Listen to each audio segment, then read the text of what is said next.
अस्सलाम वालेकुम dear students, it's me Zeeshan Naseer.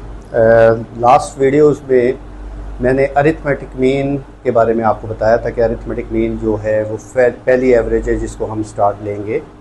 उस में जो पहली एवरेज जिसकी हम बात कर रहे हैं दैट इज़ अरिथमेटिक मीन।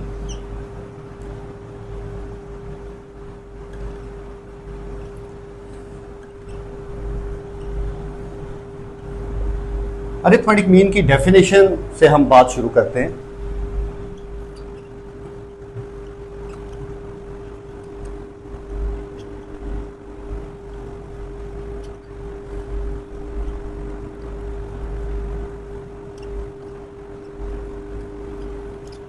देखें, अरिथमेटिक मीन में दो काम करने हैं। एक तो जब भी आपको डाटा सेट दिया जाएगा तो you have to sum of all the values. This is the first work you have to do. And second one is you have to divide all their sum by their total numbers. मतलब जो values जो आपको दी गई हैं उनको एक तो आपने जमा किया, जमा करने के बाद उस जमा शुदा वैल्यू को आपने उनकी टोटल तादाद पर तकसीम कर दिया। तो जो चीज़ आपको मिलेगी दैट इज़ अरिथमेटिक मीन।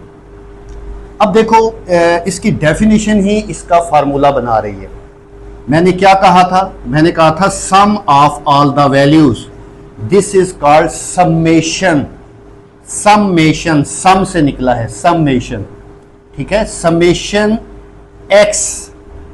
अभी मैं आपको बताता हूं, जब हम न्यूमेरिकल करते हैं स्टैट्स में, जब भी कोई डाटा वैल्यूज दी जाती है ना तो उसको एक्स से रिप्रेजेंट किया जाता है, हमेशा उसका नाम एक्स रखा जाता है।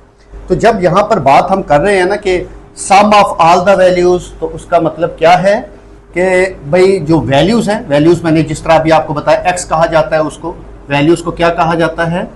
एक्स। तो एक्स को सम किया, डिवाइड बाय, डिवाइड मतलब ओवर, किस पर डिवाइड करना है? उनकी टोटल तादाद पर। तादाद स्टैट्स में नंबर ऑफ वैल्यूज को एन से डिनोट किया जाता है and that is called arithmetic mean. Arithmetic mean का मैथमेटिकल नेम है एक्स बार। एक्स के ऊपर एक लाइन लगाएंगे तो that is called x bar. Arithmetic mean का फार्मूला फिर क्या बना? अरिथमेटिक मीन का फार्मूला बना समेशन एक्स ओवर एन। देखें, अरिथमेटिक मीन का आपको मेथड तो पता लग गया। मैं क्यों ना एक एग्जांपल लेता हूं और उससे आपको समझाने की कोशिश करता हूं कि अरिथमेटिक मीन कैसे फाइंड होगा। जैसे बात तो हो गई है लेकिन एक न्यूमेरिकल एग्जांपल भी ले ली जाती है।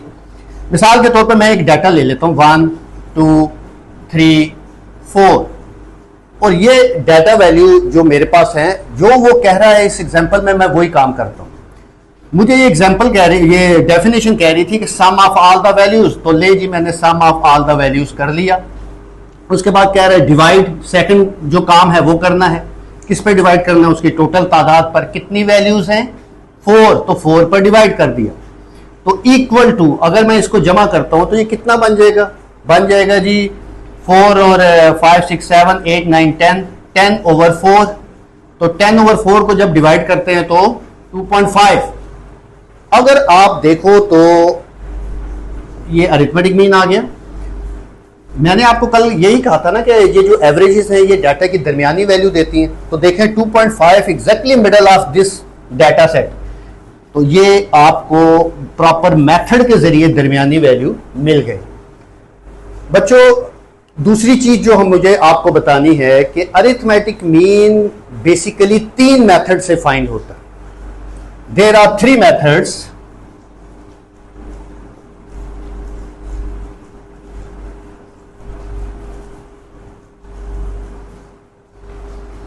to find arithmetic mean। अब वो 3 मेथड्स कौन कौन से हैं? देखें, पहला मेथड जो आएगा, जैसे मैं यहां पर लिख रहा हूं कि अरिथमेटिक मीन 3 मेथड से फाइंड होता है। पहले का नाम है डायरेक्ट मेथड।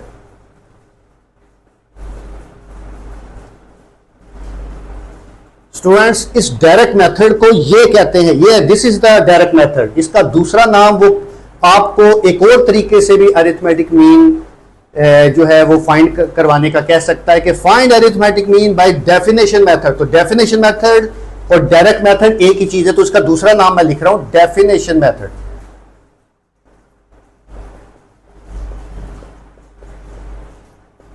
दूसरा मेथड जिसको हम कहते हैं इनडायरेक्ट मेथड,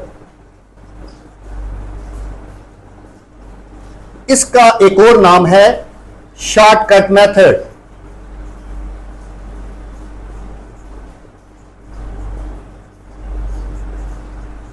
तीसरा मेथड जिसका नाम है स्टेप डेविएशन मेथड।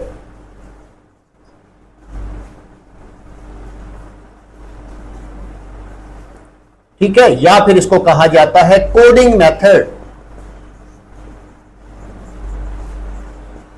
मैंने उनके मेन नेम भी डिस्कस किए और उनके जो अल्टरनेट नेम जिससे वो कंफ्यूज कर सकते हैं कि you have to find arithmetic mean by definition method, coding method या शॉर्टकट मेथड, तो आपको पता हो कि ये इनके अल्टरनेट मेथड्स हैं। अच्छा, अब हम इनके फार्मूलों की बात करते हैं। अगर आपको कहा जाता है कि डायरेक्ट मेथड से अरिथमेटिक मीन फाइंड करो, तो उसका प्रॉपर वे है समेशन एक्स ओवर एन। ये भी हम डिस्कस भी कर चुके हैं, ठीक है। और अगर वो आपको कहता है कि इनडायरेक्ट मेथड से अरिथमेटिक मीन फाइंड करो, तो उसका फार्मूला होता है A plus summation D over N. अब यहां पर ए क्या है और यहां पर डी क्या है? ए होता है अज्यूम्ड वैल्यू, अज्यूम्ड वैल्यू। अब मैं पूरा यहां पे लिखना नहीं चाह रहा हूं क्योंकि मैं सिंपल बताना चाह रहा हूं। अज्यूम्ड वैल्यू क्या चीज होगी, मैं प्रॉपर जब अभी क्वेश्चन करता हूं तो मैं आपको समझाता हूं। ये अज्यूम वैल्यू कौन सी भाई अज्यूम वैल्यू लेनी है हमने, हम एक्स के कॉलम में से कोई भी वैल्यू को ए के तौर पर सिलेक्ट कर सकते हैं, तो उसको हम ए कहेंगे। And what is D? D कहा जाता है डेविएशन। डी एब्रिवेशन है उसका डेविएशन का। डेविएशन का मतलब अगर मैं कहूं तो दैट इज दूर करना, परे करना। और हम माइनस करें तो चीज दूर जाती है, प्लस करें तो चीज क्लोज आती है। तो डेविएशन डी है, माइनस करना है किसमें से किसको, जो x है उसमें से a को माइनस करना है। अभी फिलहाल तो सिर्फ मैं लिख रहा हूं, आप लोग इसको नोट कर रहे हो, इसको समझ रहे हो। जब प्रॉपर मैं क्वेश्चन करूंगा तो ये चीजें आपको मजीद अच्छे से क्लियर होंगी। And what is step deviation method? Step deviation method क्या है जी? a plus summation u over n multiply by h। यहां पर a क्या है? a same definition assumed value,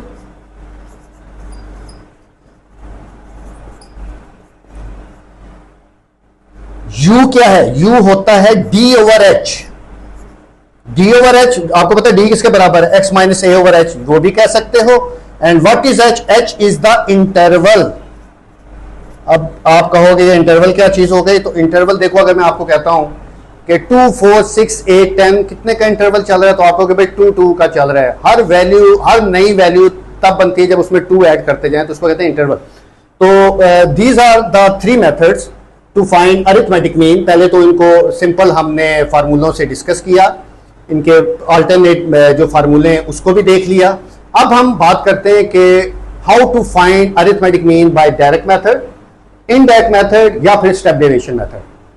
हम इस डाटा को, मैंने तकरीबन 6 वैल्यूज का एक डाटा लिया और इसका अरिथमेटिक मीन फाइंड कर रहे हैं हम तीनों मेथड से, ताकि तीनों मेथड एक ही क्वेश्चन के अंदर सॉल्व हो जाए। और मेरी वो जो बात थी कि मैं कह रहा था कि तीनों मेथड से आंसर सेम आते हैं, ठीक है, रास्ते डिफरेंट हैं लेकिन आंसर एक ही आएगा। तो वो बात भी प्रूफ हो जाएगी और हमारे पास एक एग्जांपल भी आ जाएगी कि तीनों method how to solve arithmetic mean by 3 methods. तो लें जी, शुरू करते हैं। सबसे पहला मेथड जो मैं अप्लाई करने वाला हूँ दैट इज डायरेक्ट मेथड। अच्छा, आपको ये बताना है कि हमेशा जब डाटा आप लोग लेते हो तो उसको हमेशा एक कॉलम में लिखा जाता है, हमेशा से उसको एक कॉलम में लिखा जाता है और उसका नाम x रखा जाता है। याद रखना है कि जब भी डाटा स्टैट्स में दिया जाए आपने उसको एक कॉलम में लिखना है और कॉलम का नाम x रखना है। तो ले जी, मैंने इसको एक कॉलम में लिख लिया और कॉलम का नाम x रख दिया। अब arithmetic mean by direct method अगर मैं बात करूं, ये पहला मैं मेथड फाइंड कर रहा हूं, डायरेक्ट मेथड।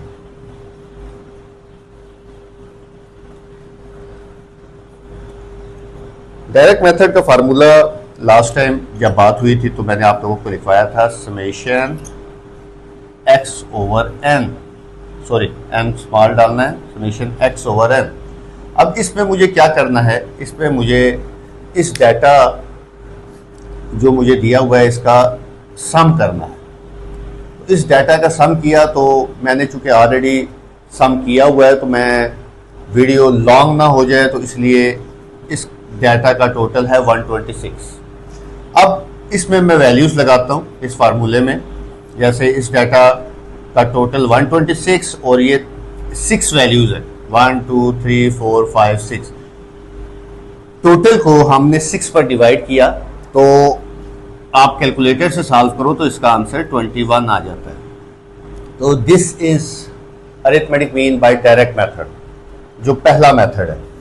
ठीक है, अब हम इसको एक और मेथड से सॉल्व करते हैं। जो दूसरा मेथड मैंने आप लोगों को बताया था उसका क्या नाम था? उसका नाम था इनडायरेक्ट मेथड। वो मैं यहां पे करता हूं, इनडायरेक्ट मेथड, जिसका फार्मूला क्या है?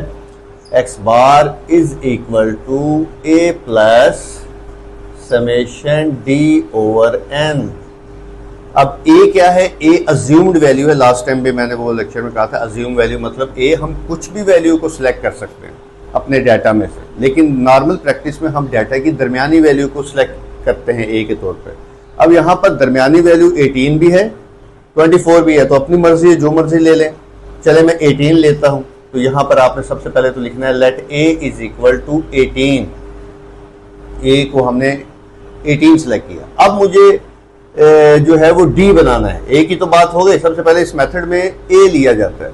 अरिथमेटिक मीन डायरेक्ट मेथड में सिर्फ 2 चीजें चाहिए होती हैं, एक एक्स्ट्रा टोटल, एक एन। इस समय चाहिए होती है। सबसे पहले तो ए सिलेक्ट करना होता है, उसके बाद डी बनाना होता है। डी का मतलब होता है डेविएट, पहले भी बात की थी। डेविएट का मतलब माइनस करना। अब माइनस करना है, किसको किससे माइनस करना है? वो उस वक्त मैंने लिखवाया था एक्स में से ए को माइनस करना। ठीक है, एक्स में से ए को, जो आपने 18 सेलेक्ट किया। इसका मतलब है कि 6 एक्स की पहली वैल्यू लिखनी है माइनस 18, तो ये आंसर कितना आ जाएगा? -12। ये पहली दफा आप लोग लिख लें, उसके बाद बाकी लिखने की जरूरत नहीं है। ये वाली चीज इधर कॉलम में रश नहीं बनाने की जरूरत, आप सिर्फ आंसर लिखें।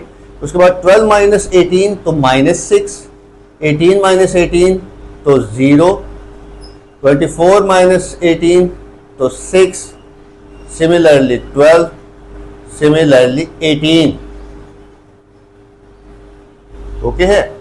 अब जब मैं इस कॉलम का टोटल करूंगा, क्योंकि मुझे समेशन डी चाहिए, तो वो टोटल आ जाएगा 18। क्लियर?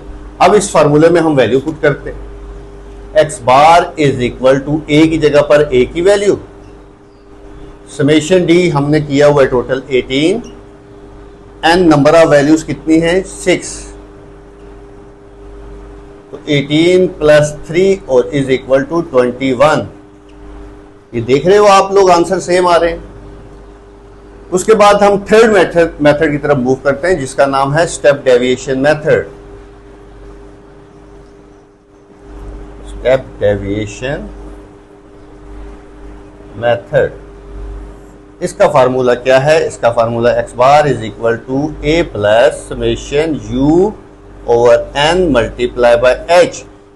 उसमें 2 चीजें चाहिए होती हैं, इसमें 3 चीजें चाहिए होती हैं, इसमें 4 चीजें चाहिए होती हैं। कौन सी 4? ए भी चाहिए, यू का टोटल, एन और एच। अब यू किस तरह बनता है? यू के बारे में मैंने आप लोगों को बताया था कि यू कॉलम ऐसे बनता है कि डी जो आपने निकाला हुआ एक्स माइनस से, उसको सिंपली एच पर डिवाइड कर दें। What is H? एच मैंने बताया था इंटरवल। इंटरवल कैसे लेना है? इंटरवल लेने का तरीका होता है, यहां पे लिख रहा हूं मैं, कि x की सेकंड वैल्यू में से x की पहली वैल्यू को माइनस कर दिया करें तो इंटरवल मिल जाया करेगा। x की सेकंड वैल्यू 12, x की फर्स्ट वैल्यू 6, तो 12 में से 6 निकाला तो 6, h की वैल्यू 6 है।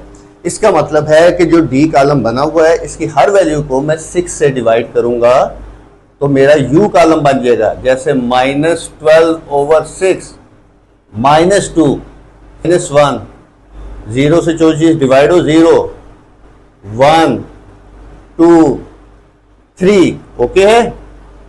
उसके बाद इस कॉलम को जब मैं टोटल करूंगा तो डेट इज 3। 4 चीजें अब मुझे जो चाहिए वो कौन कौन सी थी? ए तो ऑलरेडी सिलेक्टेड है, वो तो 18 है।